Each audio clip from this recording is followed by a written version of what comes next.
olona stopivavy amin'ny atsy voninahitsika tsiraray avy. Ny antondianay dia araky ny voalazany izay nandray fitenenina rehetrarehetra fa nolotra anareo amin'ny fomba ofisialy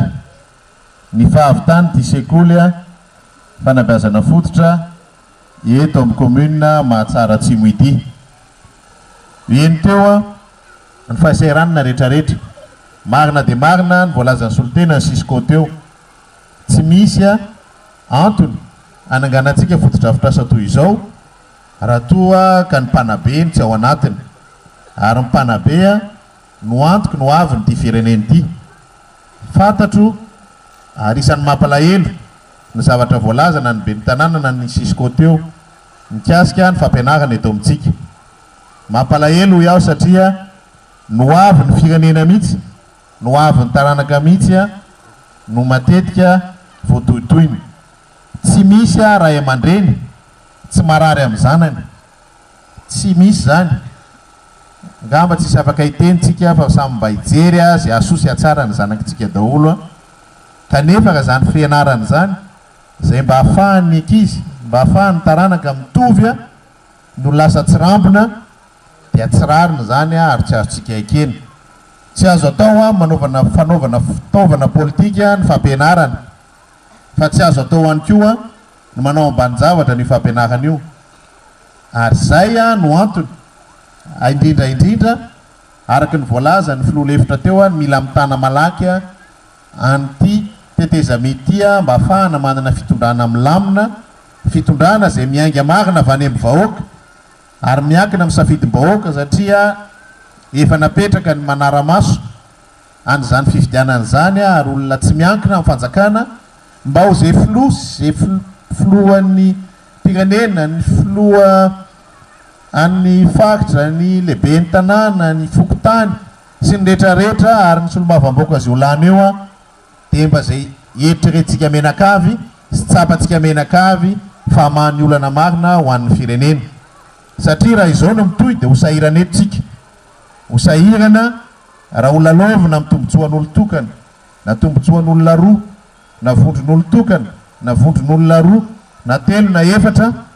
satria satrona ifoana izay mitondra fanjakana no mipetraka amin'ny toerana mahafinaritra sy ny toerana azahoana tombotsoa ka adiny tanteraka ny vahoaka zay mahatonga ny fanjakana ho fanjakana. Mialatsiny amin'ny tompona andraikitra rehetra zay manatrika eto na sivily na miaramila fa tsy misy zany nandritrany zany anarenana firenena zany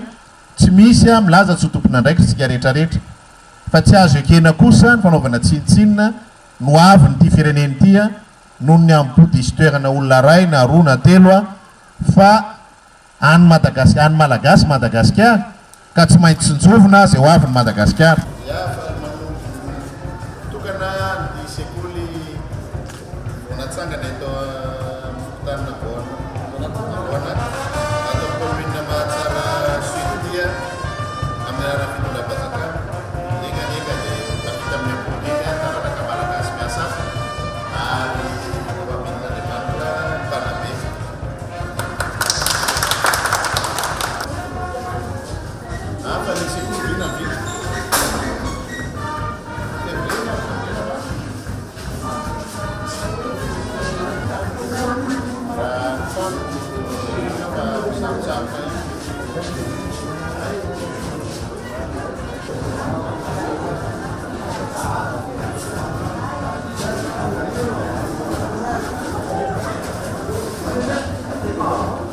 Izao manam-po fa azo atao tsara no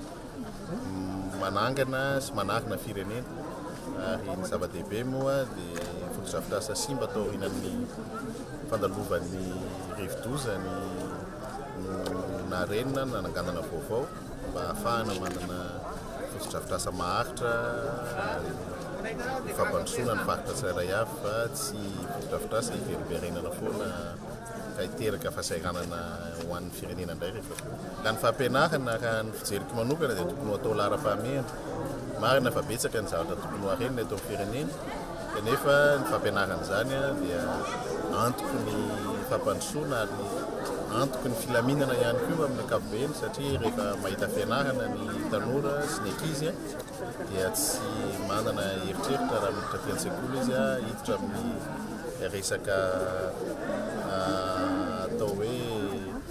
mety hiteraka korotana na halatra eo amin'ny firenena ka raha ilaina ny fampihavanana raha ilaina ny fampandrosoana eto amin'ny firenena dia tsara zany mijery akaika an'ireny maharary ny vahoaka ireny satria ireny mahatonga antsika tsy milamina matetika tsy tokony hisy ny sakana tsy havitan'ny fifidianana fa ka sanatria misy ny tsy fahavitany izany dia isika malagasy ihany no tokony andraikitra aminy ka mino fa samy atsapa